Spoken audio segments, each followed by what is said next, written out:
কোন দুনিয়ার পিছনে পড়ছো, কোন দলের পিছনে পড়ছো, কোন সম্পদ টাকার পিছনে পড়ছো। কয়েকদিন আগে বাজান একটা সংবাদ প্রচার হয়েছিল, একটা ব্যাংকার মারা গেল, অনেক বড় ধনী বাজান, অনেক কয়েকটা বাড়ির মালিক, অনেক নগদ সম্পদ টাকার মালিক। মারা যাওয়ার পরে ছেলেরা নিয়ে গাড়ির গ্যারেজের ভিতরে লাশ ফালাইয়া রাখলো। দুই ছেলে তারা সম্পদ নিয়ে ঝগড়ার ভিতরে লিপ্ত হয়ে গেল, মারামারি কাটাকাটি। ওদিকে বাপের লাশ পৌঁছা যায়, খবর নাই। লাশ যখন ফুইলা ওঠা শুরু করলো, এলাকার লোকজন সাদা ধইরা তারপর দাফন কাফনের ব্যবস্থা করলো। ওই কপাল পোড়ার, হারামকে হারাম বলো না, ঘুষকে ঘুষ বলো না, সুদকে সুদ বলো না, পরের মাল ঠগাইয়া নিজের মাল বাড়াতে চিন্তাও করো না। সরকারি দলের সঙ্গে জড়াইয়া ক্ষমতার বলে আহারে চাঁদাবাজি, টেন্ডারবাজি, সরকারি মাল লুটপাট কইরা এই সম্পদ গুছাইয়া কার জন্য রাইখা যাও? এত টাকা রাখবা কোথায়? কাপনে যে পকেট নাই। এ কবরের যাত্রীরা ওই রাত্র দিনের জন্য অপেক্ষা করতে থাকো, যেই দিন তোমার বাড়ির পাশের মসজিদের মাইকের ভিতরে ঘোষণা হইতে থাকবে, বাড়িওয়ালা নাই রে বাড়ি, নাই রে দুনিয়াতে। সুমাইয়া টিভি, সুস্থ সংস্কৃতির প্রত্যাশায় আপনাদের পাশে। এই কবরের যাত্রীরা, মানুষ কাকে বলে এইটা বোঝার জন্য মাহফিল। খালি কানে শুনবে আর এক কান থেকে বের করিয়া চলে যাবে, এই জন্য মাহফিল না, ঠিক না? এখন মানুষ কাকে বলে? আল্লাহ রাসূল সাল্লাল্লাহু আলাইহি ওয়াসাল্লাম বলেন মানুষ কাকে বলে। আলা ইন্না ফিল জাসাদি মুদগা ইযা সালুহা সালুহাল জাসাদু কুল্লুহু ওয়া ইযা ফাসাদাত ফাসাদাল জাসাদু কুল্লুহু আলা ওয়া হিয়াল কলব। আল্লাহ রাসূল সাল্লাল্লাহু আলাইহি ওয়াসাল্লাম বলেন, প্রত্যেকটা মানুষের মধ্যে আমার মাওলার দেওয়া কুদরতি স্পেশাল একটা গোশতের টুকরা আছে। কে বলতেছেন? আল্লাহ রাসূল। প্রত্যেকটা মানুষের মধ্যে আল্লাহর দেওয়া স্পেশাল গোশতের একটা কি আছে? আল্লাহ রাসূল বলেন, ওই গোশতের টুকরা যার ভালো হইয়া যায়, এক পর্যায়ে ওই মানুষটা ফেরেশতার চেয়েও সম্মানিত হইয়া যায়। আর ওই গোশতের টুকরা খারাপ হইতে হইতে হইতে হইতে এক পর্যায়ে ওই মানুষটা কুত্তা, শিয়াল, শুয়ারের চেয়েও খারাপ হইয়া যায়। এখন ওই গোশতের টুকরার নাম আল্লাহ রাসূল বলতেছেন, ওই গোশতের টুকরার নাম হলো কলব। বলেন গোশতের টুকরার নাম কি? বলেন, মুখ খুলে বলেন গোশতের টুকরার নাম কি? তাহলে এক কথায় মুখস্থ রাখতে হবে, যার কলব ভালো, বলেন, সে ভালো মানুষ। যার কলব খারাপ, সে খারাপ মানুষ। এইটা মুখস্থ করলেই হবে। বলেন, যার কলব ভালো সে ভালো মানুষ, যার কলব খারাপ সে খারাপ মানুষ। এখন কলব ভালো করা কত বড় গুরুত্ব, কত বড় জরুরি, কত বড় দরকার। এই আল্লাহর বান্দারা, কলব সম্পর্কে, ভালো কলবের ব্যাপারে আল্লাহ রাব্বুল আলামিন কুরআনুল কারীমের ভিতরে বলেন, ইল্লা মান আতাল্লাহা বিকলবিন সালিম। কে বলছে? বলেন বলেন, কি বলছে?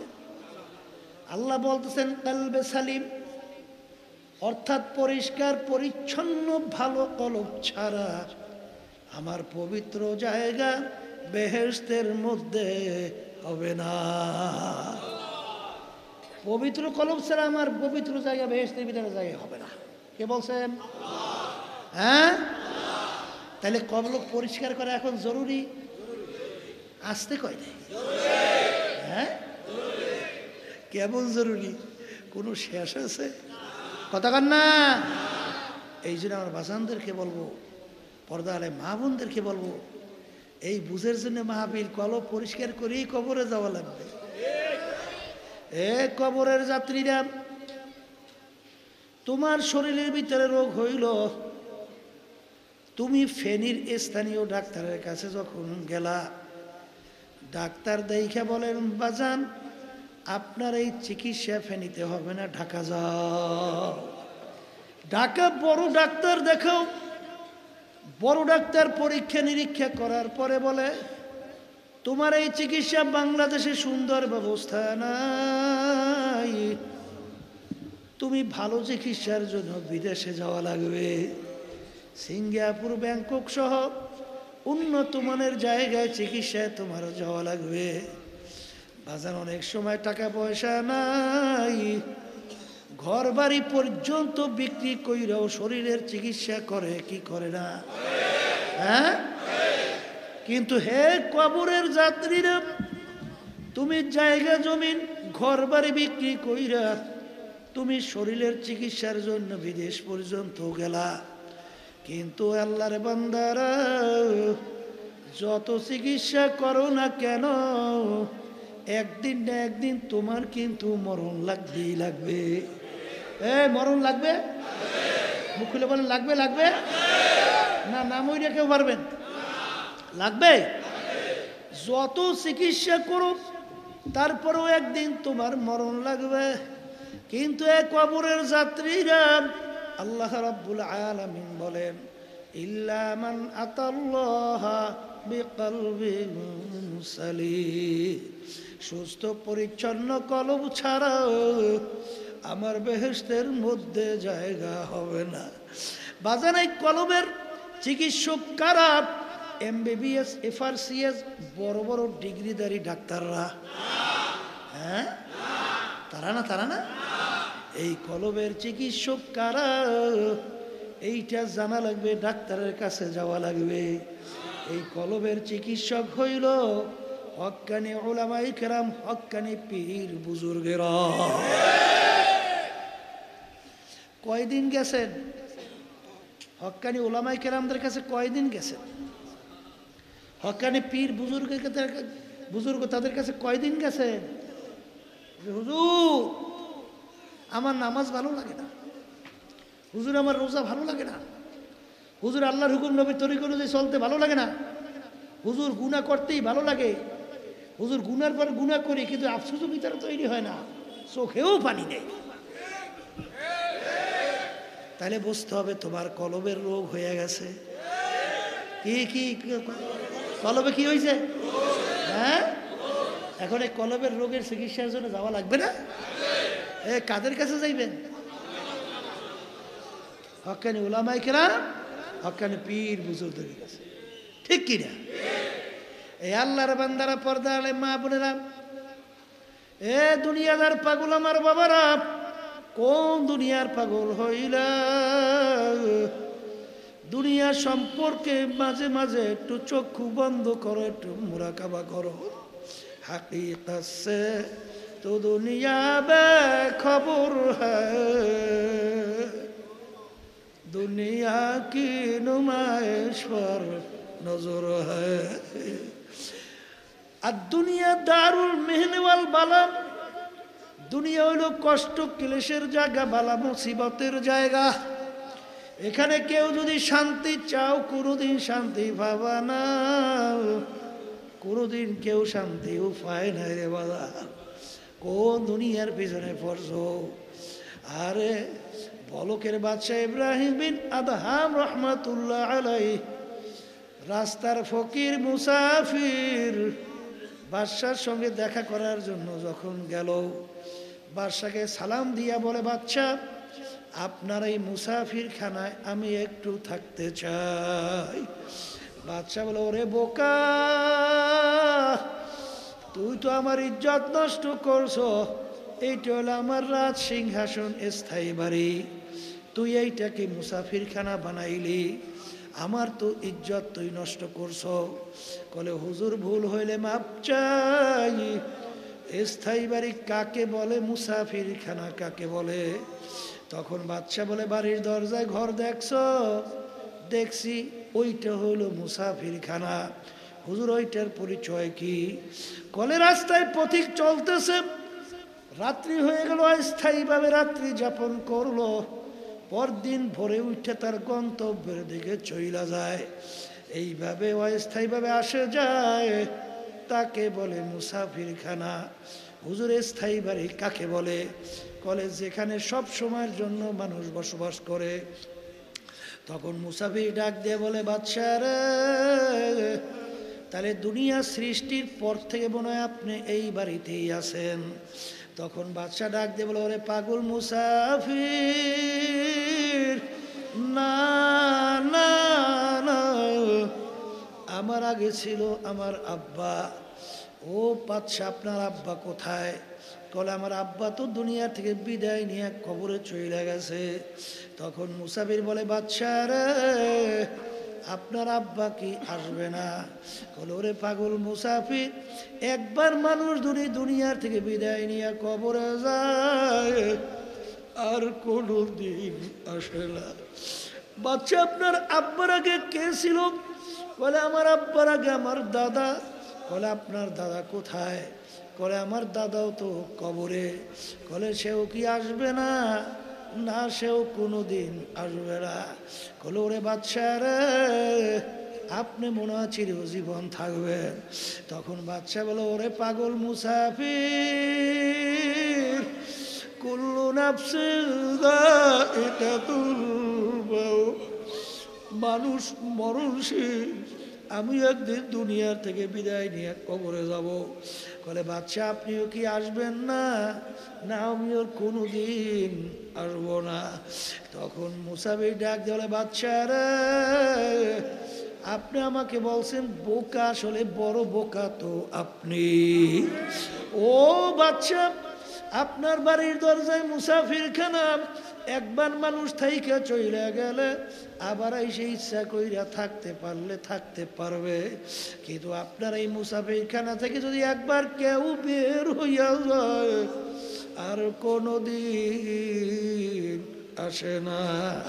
মুসাফির হাম ইহা সবাই কবর আখের ঠিকানা,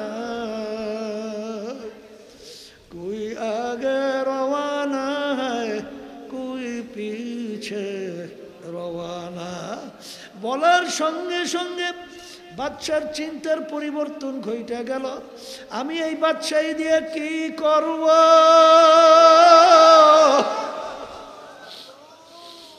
আমি এই সম্মান দিয়ে কি করব? আরে, আমি এই বাদশাহী দিয়া সম্পদ দিয়া কি করব? এ তো দেখতে না দেখতে শেষ হইয়া যায়। আখিরাতের স্থায়ী জিন্দেগি শুরু হবে আর কোনোদিন শেষ হবে না। এই চিন্তা কইরা বাদশা স্থায়ী বাড়ি তালাশ করার জন্য বের হইয়া গেল। বাজারে এমন ভাবে তালাশ করে কামাই করলো, একদিন নদীর কিনারায় বৈশা আল্লাহু আকবার সেরা খাতা সেলাইতেছে। মন্ত্রী পাশ দিয়া যায়, মন্ত্রী ডাক দিয়ে বলে, বাদশা রে, বাদশা এসেরা কি পাইলেন? এখন তো দেখি আপনি সেরা খাতা ছিলেন। তখন বাদশা ডাক দিয়ে বলে, মন্ত্রী রে, আমি যে সম্পদ পাইছি, দুনিয়াদার কোনো বাদশা যদি জানতো, সমস্ত শক্তি ব্যয় করে আমার সম্পদ ছিনে নেওয়ার চেষ্টা করত। বলে, আপনি কি সম্পদ পাইলেন? আরে, বাদশার হাতে সুইচ দইরা ফিক্কা পানির ভিতরে ফেলাইয়া দিল। পানিতে ফেলাইয়া দিয়ে ডাক দিয়ে বলো, নদীর মাছ, আমার সুইচটা উঠাইয়া দাও। মাছ বুকের ভিতরে সুইচ দিয়া সামনে হাজির।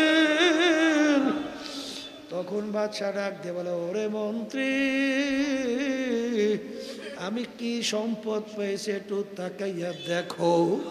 আল্লাহু আকবার, আল্লাহু আকবার, মাল্লাহুল মাওলা ফালাহুল কুল। যেই বান্দা বান্দি আমার মাওলার জন্য হইয়া যায়, ওই বান্দা বান্দির জন্য সব। বাজান শুনছিলাম আমার দাদাজান রহমাতুল্লাহ আলাই তার কথা বাজান একদিন বয়ান করতে করতে হঠাৎ বইলা ফেললো, ওরে মানুষ তোমরা তো আমাদের কথা শোনো না, কিন্তু একটা গরুকে যদি বলি গরু আমার কথা শুনবে। বাজার দূরে নাকি একটা গরু বান্ধা, দাদাজান রহমাতুল্লাহ হাত এরকম উপরে দিকে উঠাইয়া ডাক দিয়ে বলে, গরু এদিকে আয়। টানের সঙ্গে সঙ্গে গরু তার রশি ছিঁড়া দৌড় দিয়ে আসা সামনে হাজির। তখন দাদাজান বলো, রে মানুষ তোরা আমাদের কথা শুনলি না, গরু পর্যন্ত আমাদের কথা শোনে। ও দুনিয়াদার পাগল, ও কবরের যাত্রীরা, কি সম্পদ দিয়ে কবরে রওনা করলো। বাজার দুনিয়া কিন্তু ক্ষণস্থায়ী, দেখতে না দেখতে শেষ হয়, আর আখিরাতের জিন্দেগি শুরু হবে, আর কোনো দিন শেষ নাই। আসলে তোমার আমার চিন্তাও নাই, চেষ্টাও নাই। হাকিমুল উম্মাত আশরাফ আলী থানভী রহমাতুল্লাহ আলাইহি একদিন বয়ান করতে করতে বইলা ফেললো, ওরে দুনিয়ার মানুষ আমি মনে একটা কুকুরের চেয়েও খারাপ হইয়া গেলাম। হুজুর আপনি কুকুরের চেয়ে কিভাবে খারাপ হইলেন? কলে আমরা অনেকে বাড়িতে কুকুর পালি, আমরা কুকুরকে কোনো ভালো জিনিসের ভাগ দেই না।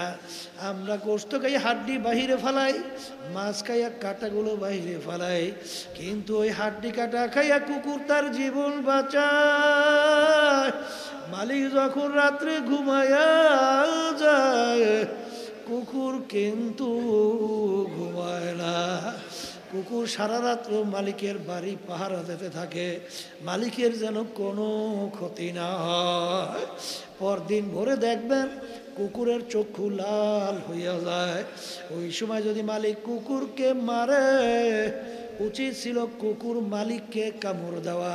ওরে নেমো খারাপ, আমি তোর কোনো ভালো জিনিসের ভাগ নেই নাই, তুই হাড্ডি কাটা ফালাইলি, আমি খাই আমার জীবনকে বাঁচাইলাম, তুই সারা রাখতো না একটাই না ঘুমাও, আমি কুকুরকে তু ঘুমাই না, কারো তোর কোনো ক্ষতি যেন না হয়। এখন তুই আমাকে মারো, তোকে আমি কামড়াইয়া রাখবো না। থানভী রহমাতুল্লাহ আলাইহি বলে, ওরে মানুষ কুকুরটা কামড়ের পরিবর্তে লেজটাকে পেটের নিচে ঢুকাইয়া কান দুইটা একটু নিচের দিকে নামাইয়া চক্ষু ধরে একটু বুঝু বুঝু মালিকের দিকে তাকাইয়া মাথাটা একটু কাইত কইরা করুণ দৃষ্টিতে মালিকের দিকে তাকাইয়া কেমন জানি করুণ সুরে ঘেউ ঘেউ ঘেউ ঘেউ ঘেউ কইরা ডাকে। মনে হয় যেন কুকুর বলতেছে, মালিক ও মালিক তুমি আমাকে মাইরো না, তুমি আমাকে মাফ কইরা দাও। থানভী রহমাতুল্লাহ আলাইহি বলে, ওরে দুনিয়ার মানুষ কুকুরটায় ও মালিক চিনল, আর তুমি আর আমি মানুষ হইয়া আমার মালিককে চিনলাম না। এ নেমু খানামের দলে না, আজকে দলের পিছনে পড়ছো, বিভিন্ন নেতা নেত্রীর পিছনে পড়ছো। বাজানদেরকে শুনাইয়া রাখি, তুমি আর আমি আজকে চক্ষু দিয়া দেখি এই চক্ষু নেয়ামত কে দান করলো? এ সবাই মুখ খুলে বলো, কে দান করলো? কত অন্ধ মানুষ তোমার আমার সামনে হাত পাইতে পয়সা চায়, আর কেমন জানি গুনগুন করে কান্দে আর বলে, হুজুর আমাকে একটা পয়সা দান, চাউল কেন ভাত পাক কইরা খাবো। আপনাকে আমার মালিক কত সুন্দর দুইটা চক্ষু দান করলো, আমার মাওলা আমাকে চক্ষু দেয় নাই। তামাম দুনিয়া আমি অন্ধকার আর অন্ধকার দেখি। আমার মালিক তোমাকে আমাকে যদি চক্ষু নেয়ামত দান না করতো, তামাম দুনিয়াটা তোমার কাছে আমার কাছে বৃথা। এই চক্ষু নেয়ামত কে দান করলো? আল্লাহু আকবার। জবান দিয়া কথা বলি নেয়ামত কার? কত বোবা মানুষ কথা বলতে পারে না, আউ আউ কইরা চিল্লায়। তার বুকে কত জ্বালা, তার মনের ভাব প্রকাশ করতে পারে না। এই জবান দিয়া কথা বলার শক্তি কে দান করলো? ব্রেন দিয়ে পড়াশোনা করলাম, ব্রেন দিয়ে ব্যবসা বাণিজ্য করলাম, ব্রেন দিয়ে বিভিন্ন কার্যক্রম পরিচালনা কইরা সম্পদ গুছাইলাম, বিভিন্ন সুন্দর সুন্দর বিল্ডিং বাড়ি গাড়ি করলাম, অনেক মেম্বার চেয়ারম্যান এমপি মিনিস্টার হইলাম। এই নেয়ামত ব্রেন কে দান করলো? কত বড় লোকের সন্তান অনেক সময় আমাদের কাছে নিয়ে আসে আর কান্দে আর বলে, হুজুর বাচ্চাটাকে দেখতে এত সুন্দর ফুটফুটে, আমাদের কাছে বাপ আফসোস করে আর কান্দে আর বলে, হুজুর ও ভালো মন্দ কিছু বোঝে না, হুজুর ওর জন্য একটু দোয়া করেন। বাজান তখন তাকাইলে চোখে পানি রাখা যায় না। মালিক রে, তুমিও তো ইচ্ছা করলে এরকম আল্লাহু আকবার প্রতিবন্ধী আমাকে বানাইতে পারতা। তখন আমার দুনিয়াটা একেবারে বৃথা ছিল, দুনিয়াটা একেবারে বৃথা ছিল। মালিক তুমি আমাকে প্রতিবন্ধী না বানাই আমাকে এত সুন্দর ব্রেন দান করলা। এই ব্রেন নেয়ামত কার? জোরে মুখ খুলে বলো কার? আল্লাহু আকবার, আল্লাহু আকবার। এই ব্রেন নেয়ামত দান করলো আমার মাওলা। বাজান সূর্যের আলো ভোগ করি, নেয়ামত আমার মাওলার। পানির ভিতরে মাছ উড়ে পাক কইরা খাই, নেয়ামত আমার মাওলার। ধানের ভিতর থেকে চাউল বেক করে ভাত পাক করে খাই, নেয়ামত আমার মাওলার। এ দুনিয়াদার পাগল আমার বাবারা, গাভীর বান্দের থেকে দুধ দোয়াইয়া পান করি, নেয়ামত আমার মাওলার।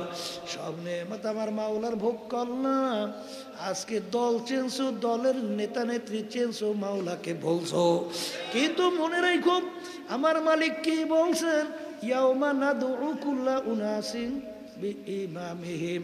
কিয়ামতের ময়দানে আমার মালিক প্রত্যেকটা মানুষকে তার দলের নেতা নেত্রীর সঙ্গে ডাকবে।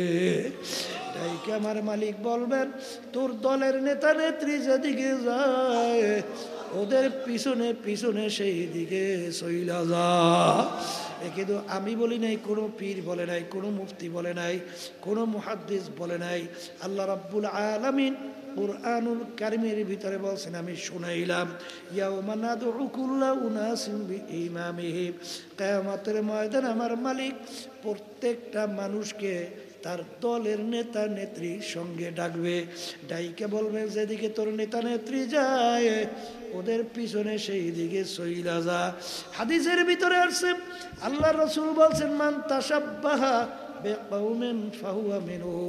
দুনিয়ার ভিতরে তুমি যেই দলভুক্ত হইয়া চলবা, যেই দলের নেতা নেত্রীকে নেতা নেত্রী মানবা, যেই নীতি আদর্শ অনুযায়ী তুমি চলবা, তাদের সঙ্গে তোমার হাসর হইয়া যাবে।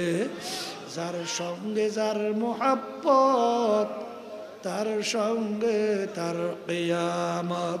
বলে, যার সঙ্গে যার মোহাব্বত, তার সঙ্গে তার কিয়ামত। আমি বলছি না, আল্লাহর রাসূল বলছেন, আল্লাহ বলছেন, আল্লাহর রাসূল বলছেন। বাজার উলামায়ে কেরাম, আমরা আমাদের দায়িত্ব অনেক সময় দেখবেন বয়ান করার পরে উলামায়ে কেরাম বলেন, ওমা আলাইনা ইল্লাল বালাগ। আমাদের দায়িত্ব তোমাদের কাছে পৌঁছানো, মানো বা না মানো এটা বুঝবা আমার মাওলার সঙ্গে। কোন দুনিয়ার পিছনে পড়ছো, কোন দলের পিছনে পড়ছো, কোন সম্পদ টাকার পিছনে পড়ছো। কয়েকদিন আগে বাজান একটা সংবাদ প্রচার হয়েছিল, একটা ব্যাংকার মারা গেল, অনেক বড় ধনী বাজান, অনেক কয়েকটা বাড়ির মালিক, অনেক নগদ সম্পদ টাকার মালিক। মারা যাওয়ার পরে ছেলেরা নিয়ে গাড়ির গ্যারেজের ভিতরে লাশ ফালাইয়া রাখলো। দুই ছেলে তারা সম্পদ নিয়ে ঝগড়ার ভিতরে লিপ্ত হয়ে গেল, মারামারি কাটাকাটি। ওদিকে বাপের লাশ পৌঁছা যায়, খবর নাই। লাশ যখন ফুইলা ওঠা শুরু করলো, এলাকার লোকজন সাদা ধইরা তারপর দাফন কাফনের ব্যবস্থা করলো। ওই কপাল পোড়ার, হারামকে হারাম বলো না, ঘুষকে ঘুষ বলো না, সুদকে সুদ বলো না, পরের মাল ঠগাইয়া নিজের মাল বাড়াতে চিন্তাও করো না। সরকারি দলের সঙ্গে জড়াইয়া ক্ষমতার বলে আহারে চাঁদাবাজি টেন্ডারবাজি সরকারি মাল লুটপাট কইরা এই সম্পদ গুছাইয়া কার জন্য রাইখা যাও? এত টাকা রাখবা কোথায়? কাপনে যে পকেট নাই। এ কবরের যাত্রীরা ওই রাত্র দিনের জন্য অপেক্ষা করতে থাকো, যেই দিন তোমার বাড়ির পাশের মসজিদের মাইকের ভিতরে ঘোষণা হইতে থাকবে, বাড়িওয়ালা নাই রে বাড়ি, নাই রে দুনিয়াতে। এই জন্য আমার বাজানদেরকে বলবো, পর্দারে মা বোনদেরকে বলবো, বাজান কবরে কিন্তু কোনো দলাদলি নাই, কোনো টাকার গরম নাই, ক্ষমতার গরম নাই। তুমি কোন বংশের লোক, তুমি শিক্ষিত না অশিক্ষিত, তুমি পীর না মুরিদ, তুমি মুফতি না মুহাদ্দিস, তুমি সুন্দর না কালো, বংশ ভালো না মন্দ, এই পরিচয় কিন্তু কবরে চলবে না রে বাজান।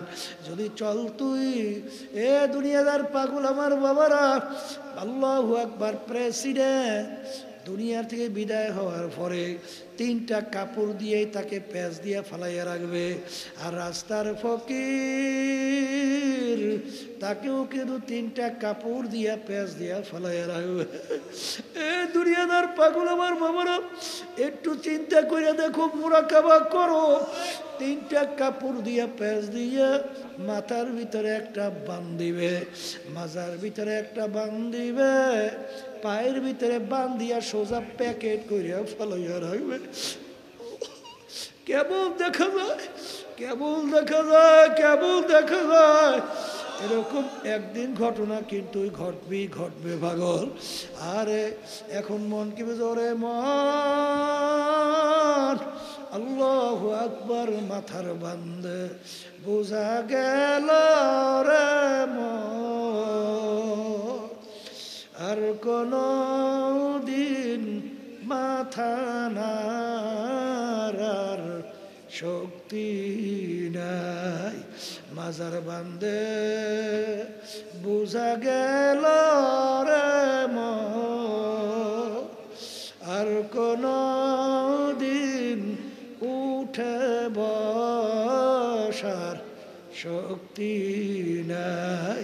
পায়ের বান্দে বোঝা গেল রে মন, আর কোনো দিন হেঁটে চলার শক্তি নাই। এখন দুনিয়ার অবস্থান তাকাইয়া দেখো, রূহ তন সে উড় গাই, মুর্দা কি হালাত ক্যা হুই। ছোট বাচ্চাটা বাপের বুকের উপরে ধরাস তরাস কইরা পড়ে, আর আব্বা আব্বা কইরা চিল্লাইয়া ডাকে। বাপ তো আর সারা দেয় না, বাচ্চা ডাক দিয়ে বলে আব্বা ঘুমাইছে, আব্বা উঠে না, আর কোনো দিন উঠবে না। এই জন্য আমার বাজানদেরকে বলবো, পর্দার আড়ালের মা বোনদেরকে বলবো, বাজান দুনিয়ার জিন্দগি কয়দিন, দেখতে না দেখতে শেষ। আর আখিরাতের জিন্দগি শুরু হবে, আর কোনো দিন শেষ নাই। এরপরও যদি মন না বোঝে, মাঝে মধ্যে কত ঘটনা আমার মাওলা বাংলাদেশেও দেখায়। চরমনের একজন মুরিদ ছিল কুড়িগ্রামে, অনেকে তাকে ঘুঘু মুন্সি কইয়া ডাকতো। আসলে তার নাম ছিল বশির উদ্দিন মুন্সি। ঘুঘু মুন্সি কেন বলতো? রাস্তা দিয়ে হাঁটতো, এমনভাবে আমার মাওলার জিকির করতো, মনে হয় যেন ঘুঘু বলতে বলতে যায়। তিনি দুনিয়ার থেকে বিদায় নিয়ে কবরে যাওয়ার পরে 32 বছর পরে নদীর ভাঙ্গলে যখন তার কবর ভাঙিয়া গেল, কাপড়ের কাপড় সহ লাশ বের হইয়া আসলো। এ দুনিয়াদার পাগলেরা, 32 বছর পর্যন্ত মার্কিন কাপড়টা মাটির সঙ্গে লাইগা রইল, কাপড়েরও কিছু হয় নাই। বাজার অনেক জাতীয় পত্রিকায় ছবি সহ দিয়ে দিছিল, কে কে দেখছেন? এই দেখছেন, কত মানুষ দেখছে বাজার। এখন উঠাইয়ে নিয়ে আব্বাজান রহমাতুল্লাহ আলাই তার নামের মাদ্রাসা ফজলুল উলুমের সামনে নতুনভাবে দাফন করছে। আমি বাজান কয়েক মাস আগেও সেই কবর জিয়ারত করে আসছি। বাজার আল্লাহু আকবার, আল্লাহু আকবার। একজন আমাকে বলছিল, হুজুর মুখ থেকে কাপড় সরাইয়া দেখছি, হুজুর ওই যে দাড়িতে মেহেন্দি লাগাইছে এখনো লাল চক চক চক চক করতে আছে।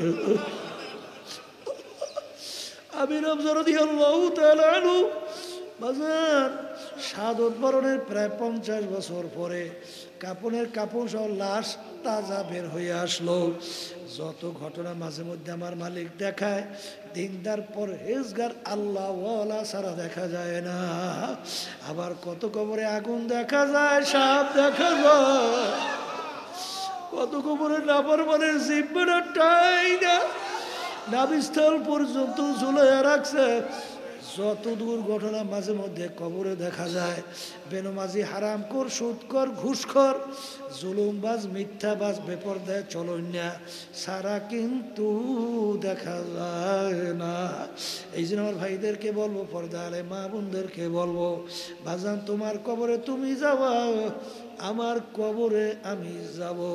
তোমার কবরে প্রশ্নের উত্তর তুমি দিবা, আমার কবরে প্রশ্নের উত্তর আমি দেব।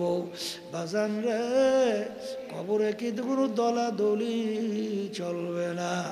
আমার মালিকের কাছে দোয়া করেন, মালিক আপনি আমাদের কালবকে কালবে সালিম তৈরি কইরা তারপর আমাদেরকে ডাক দিয়েন, আল্লাহুম্মা আমিন।